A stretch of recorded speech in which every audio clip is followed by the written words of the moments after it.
If you were trying to be a more prepared citizen in today's unique and challenging world, you might notice that our society is full of vulnerabilities. From cyber attacks to social violence and every false flag attack in between, at least one thing is certain in this world. If the good guys don't identify our own vulnerabilities, the bad guys certainly will. So we take steps to move in the right direction, and we learn a lot of new stuff. Intelligence preparation of the battle space is a huge step in the right direction. Same thing with terrain analysis and other topics we've covered before. But you might get to a point where you say, okay, I've identified the places and facilities that are vulnerable, what do I do next? One answer to that is the CARVER process.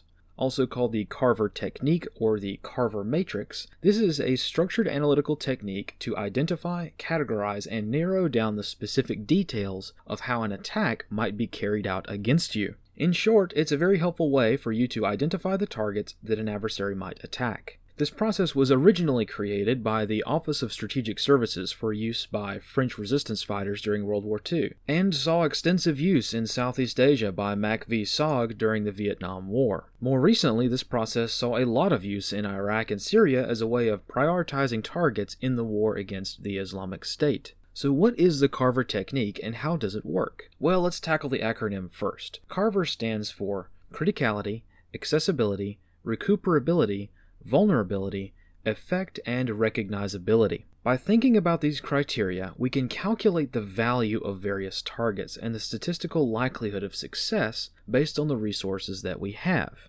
Think of it as combat statistics. If we flip open our handy-dandy intelligence publication, in this case ATP 2-33.4, we can flip to the page on matrices. Using a matrix is one common analytical technique used to gain insight about something by putting variables in basically a chart to compare them more easily. The CARVER method is just one type of matrix. To use the CARVER method, we can draw a chart, putting the various CARVER criteria along the top.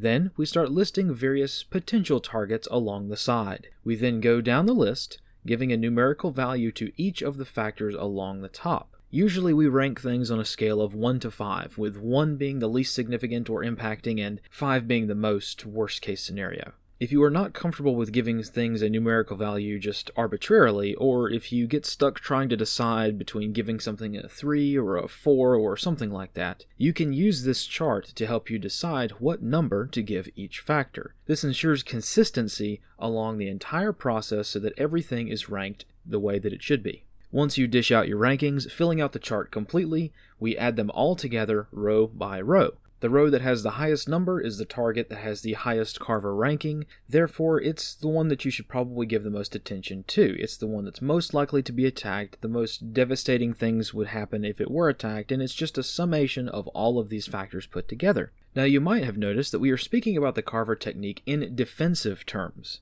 This process can be used in an offensive role as well, but it's not nearly as helpful from that angle in my opinion. Yes, the CARVER technique can help you narrow down a list of targets to 1, but at that point you've had to identify the targets in the first place, so you really aren't gaining that much. If a bad actor were looking to use this process offensively, they have to collect and analyze so much intelligence just to get to the point where they can fill out this chart accurately. And if they're going to do that, they're most likely just going to go for it at that point, using their gut feelings more than a mathematical process for the last minute before an attack. For a bad guy on the outside of this process, it's not going to be easy to conduct this analysis because the vulnerabilities of a target are usually hidden. So a bad actor would not really know what ranking to give each factor, right? So by the time a bad guy actually figures out what a vulnerability is, this process isn't that beneficial.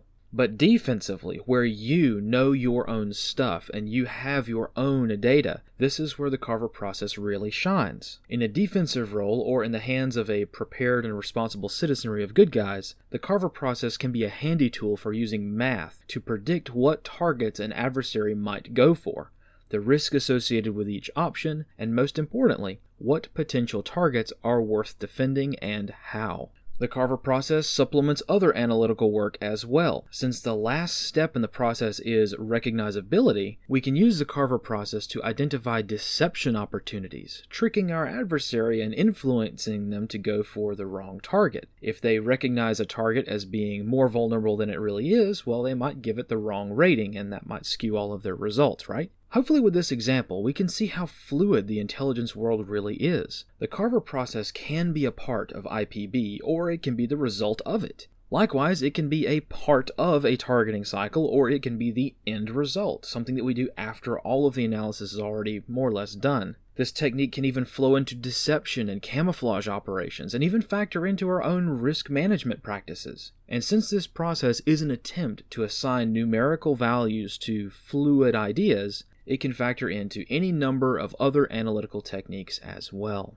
Now we can clearly see the benefits of the Carver technique, but in what situations does it fail or doesn't really work that well? For one, this process does help identify targets, but you really have to have a general idea of what targets are in the battle space already. So you have to do some level of IPB first, even if it's informal or you don't really think about it. You have to have some data to compute. There has to be something to go on the chart. Also, when time is of the essence, the Carver process might get skipped over in favor of instincts, but when we have the time to do the math, it's quite helpful. Remember, the Carver technique is a statistical process, and in many cases, it's the statistical outlier that kills you. So be aware that the difference between a 3 or a 4 on your notepad might mean the difference between a target getting beefed up security and not. This is because the Carver process can lead you to very similar results. The whole process is supposed to allow you to take a list of targets and narrow it down to the ones that need protection the most.